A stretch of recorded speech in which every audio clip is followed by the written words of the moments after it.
ये कहानी है विष्णुपुर में रहने वाले धर्मा की। गरीबी ने हाथ तोड़ रखे थे, पर फिर भी वह खुश था। 2 वक्त का खाना और सुकून था, पर यह सुकून ज्यादा दिनों तक नहीं रह सका। शादी के कुछ महीनों बाद ही एक दुर्घटना में उसने अपना एक पैर गंवा दिया था। पैसे ना होने की वजह से वो अपना इलाज भी नहीं करवा पा रहा था। आज तो खाने का एक दाना भी नहीं है, तुम तो कुछ कमा नहीं पाओगे।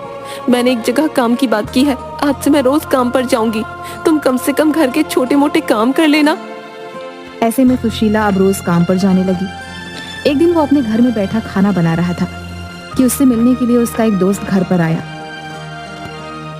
धर्मा कैसा है? तबीयत ठीक है तेरी? हाँ बस ठीक ही हूँ। तू बता कैसा चल रहा है आजकल? सब ठीक। तुझसे मिलने का मन था तो सोचा आ जाऊं। आ जाया कर। वैसे भी मैं अकेला ही रहता हूँ घर पर। मेरी पत्नी तो शाम को आएगी। अकेले बैठे बैठे कुछ नहीं होता, तो तुझसे बात ही कर लिया करूंगा। धर्मा तुझसे एक बात कहूं? हाँ हाँ बोल। देख बुरा मत मानना, पर तेरी बीवी तेरे अपाहिज होने का फायदा उठाकर बाहर काम का बहाना बनाकर जाती है। पर तुझे पता भी है कि वो बाहर जाकर क्या करती है? साहिल ऐसे मत बोल। मेरी पत्नी मुझ जैसे अपाहिज के साथ अब भी रह रही है। मैं बाहर जाकर काम नहीं कर सकता, इसलिए तो वो काम कर रही है ना। काम करती है? भाई वो काम नहीं करती, मैंने उसे किसी और के साथ देखा है। अगर तुझे भरोसा नहीं है तो मैं तुझे दिखा सकता हूँ। ठीक है चल। और अपनी बैसाखी के सहारे धीरे धीरे चलने लगता है। साहिल भी उसकी मदद करता है। फिर वो उसे लेकर घर की तरफ चला जाता है और बोलता है, मैं रोज उसे इस घर से किसी आदमी के साथ निकलते हुए देखता हूँ। तू यहीं रुक। कौन है? जे काम था। वो औरत दरवाजा खोलती है तो सामने धर्मा और साहिल को देखकर हैरान रह जाती है। ये धर्मा की पत्नी सुशीला थी। वो उसे देखकर हैरानी से बोली, आप यहाँ क्या कर रहे हैं? धर्मा खुद हैरान था। वो गुस्से से उसे घूर रहा था और सुशीला के पीछे से आते हुए वो आदमी बोला, कौन है सुशीला? अच्छा तुम हो सुशीला के पति? हाँ हाँ बताया था उसने, तुम अपाहिज हो, बिना सहारे के चल नहीं सकते। धर्मा की आंखों से आंसू बहने लगे। वो कुछ नहीं बोला, बस चुपचाप रोते हुए अपनी पत्नी को देखता रहा। तो वो बोली, रोना बंद करो और जाओ यहाँ से। तुम्हें झेलते झेलते थक गई हूँ मैं। एक अपाहिज के साथ रहना कितना मुश्किल होता है, पर अब मैं तुम्हारे साथ नहीं रहूंगी। मैं बिलुआ से शादी करूंगी। जाओ यहाँ से। अपने इस टूटे पैर का इलाज तो करा नहीं सकते और बड़े आए। साहिल धर्मा को अपने साथ घर ले आता है।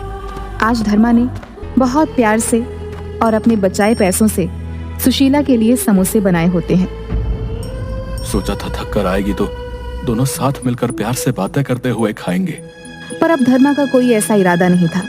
उसने वो समोसे साहिल को देते हुए कहा, मेरा तो दिल अब कुछ भी करने का नहीं कर रहा। किसी लायक नहीं हूं मैं, पर अन्न का अपमान नहीं कर सकता, इसलिए ये तुम खा लो। धर्मा ऐसा मत बोल। अगर उस औरत को तेरे साथ नहीं रहना, इसका मतलब ये नहीं कि तू किसी लायक नहीं है। पर सच यही है कि मैं कुछ नहीं कर सकता। मुझ जैसा अपाहिज भला क्या करेगा, जो बिना सहारे के चल तक नहीं सकता। तू कितना पागल है।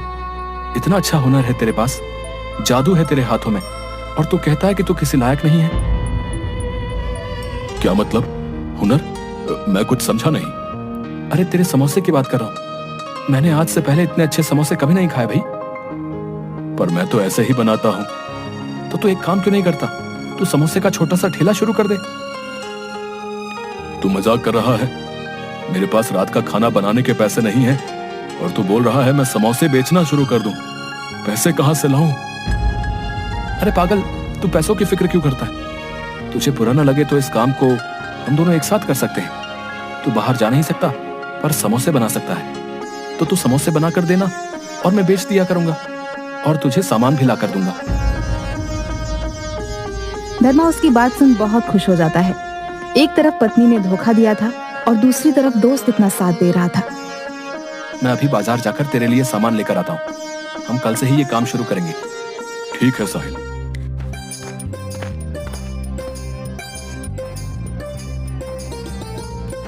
साहिल मार्केट से सामान ले आता है और अगले दिन धर्मा सुबह सुबह 100 समोसे तैयार कर देता है। साहिल उन समोसों को बेचने के लिए निकल जाता है।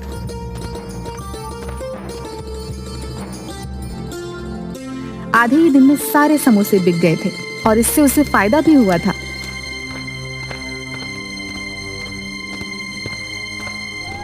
तू बहुत अच्छा दोस्त है रे, मैं तेरा एहसान कभी नहीं भूलूंगा। एहसान कैसा? इसमें मेरा भी तो फायदा है। दोनों दोस्त एक दूसरे को गले लगा लेते हैं। देखते ही देखते कुछ दिनों में पूरे गांव में उनके समोसे फेमस हो जाते हैं। एक दिन बिलवा के घर पे, सुनिए जी, मुझे 10,000 रुपये दो, मुझे जरूरत है। अरे अभी कल ही तुम्हें 4,000 दिए, वो कहाँ गए जो अब 10,000 तुम्हें और चाहिए? वो खर्च हो गए, मैं नई साड़ियाँ ले आई थी। अरे प्राइवेट नौकरी करता हूँ मैं, कहीं का सेठ नहीं हूँ। अच्छा जी, शादी करने से पहले तो बहुत डींगे मारते थे, रानी बनाकर रखूंगा, बस 4 दिन में हवा निकल गई। जैसे तुम इससे पहले तो सूरत के किसी हीरा व्यापारी के यहाँ पटरानी थी ना, जो ऐश परस्ती यहाँ खोज रही हो। भूल जाओ सब, समझी? 1 रुपया नहीं दूंगा अब। ऐसे कैसे नहीं दोगे? शादी करके लाए हो, खर्चे तो उठाने पड़ेंगे। बिलवा गुस्से में परेशान होकर चला जाता है। उसके बाद आए दिन सुशीला और बिलवा की लड़ाई होने लगती है। बिलवा को शराब पीने की आदत थी। एक दिन बिलवा शराब पीकर, इसकी पत्नी ने इसे आबाद कर दिया और मुझे बर्बाद। आज मुझे इसकी वजह से ये दारू की लत लग गई है, इसको तो सबक सिखा के रहूंगा।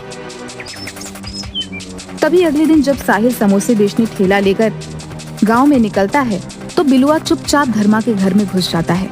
धर्मा कढ़ाई में शाम के वक्त के लिए समोसे तल रहा होता है।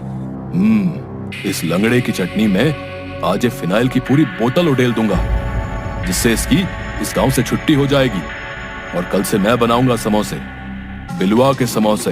हाँ, और इतनी कमाई तो हो जाएगी कि अपनी पत्नी को संभाल सकूंगा। नहीं तो लोग कहेंगे लंगड़े की तरह बिलवा भी इसे संभाल नहीं पाया। नहीं नहीं, ऐसा बिल्कुल नहीं होगा। इसके बाद मौका पाकर बिलवा झट से फिनाइल की एक बोतल चटनी में मिला देता है। शाम के वक्त साहिल घर आता है। अरे दोस्त, समोसे और चटनी तैयार है ना? आज तो सारा माल दोपहर में ही लग गया। हाँ हाँ, सब तैयार है। लो भाई, रखो सब ठेले पे।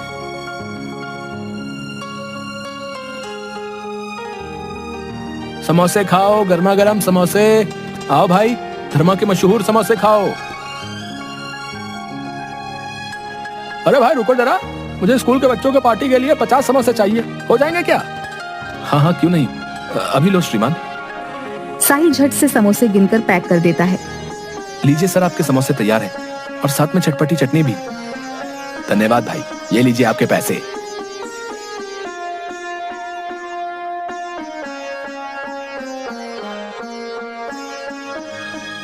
अरे धर्मा भाई, आज तो सारे समोसे एक स्कूल वाला बच्चों की पार्टी के लिए झट से ले गया।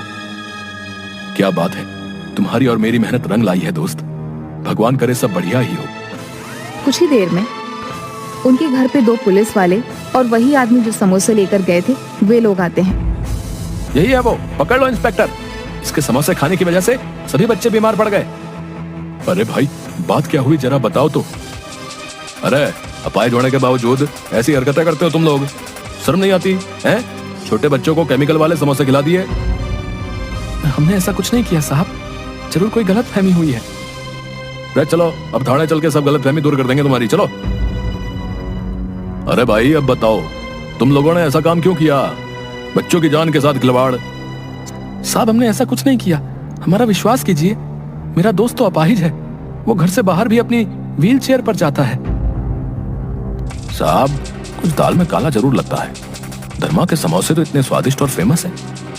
वो भला ऐसा काम कर क्यों अपना कारोबार खराब करेंगे? अरे तू बहुत समोसे खाता है रे भाई, हैं? लेकिन तेरी बात में दम तो है वैसे।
अब अपनी पहली पत्नी के घर का पता बताओ जरा, तहकीकात करनी है।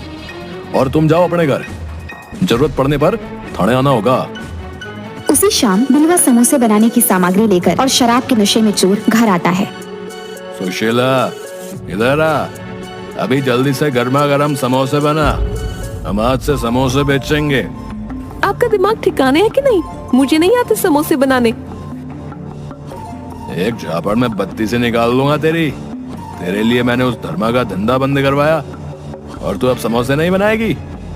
ले, अब तेरा देख क्या हाल करता हूँ। किस्मत से उसी वक्त साहिल धर्मा की व्हील चेयर धकेलता हुआ वहीं से गुजर रहा था। सुशीला धर्मा को रोते हुए कहती है, मुझे माफ कर दो धर्मा, मैंने तुम्हारे साथ बहुत गलत किया। तुमने तो कभी मुझ पर हाथ भी नहीं उठाया था, पर मैंने तुम्हारे साथ जो किया, भगवान मुझे उसकी सजा दे रहा है। मुझे माफ कर दो धर्मा, मुझे माफ कर दो। अरे उससे क्या माफी मांग रही है? इधर आ, तुझे मजा चखाता हूँ। जो तुमने किया उसकी सजा तुम्हें मिल चुकी है, और अब बिलवा जो तुम्हारे साथ कर रहा है उसे उसकी सजा मिलेगी। हेलो पुलिस स्टेशन, यहाँ पर एक शराबी आदमी अपनी बीवी को मार रहा है, आप आकर उसे अरेस्ट कर लीजिए। सुशीला, तुम चिंता मत करो, पुलिस अभी आती ही होगी इसे अरेस्ट करने। तुम बिल्कुल मत घबराओ, वो अब तुम्हारा कुछ नहीं बिगाड़ पाएगा। तुम धन्य हो धर्मा, तुम धन्य हो। जिस औरत ने तुम्हारे साथ इतना बुरा किया, तुम आज उसे ही बचा रहे हो। मैं जाने किस मुंह से तुमसे माफी मांगू। तुमने अपनी गलती स्वीकार की है, बहुत है।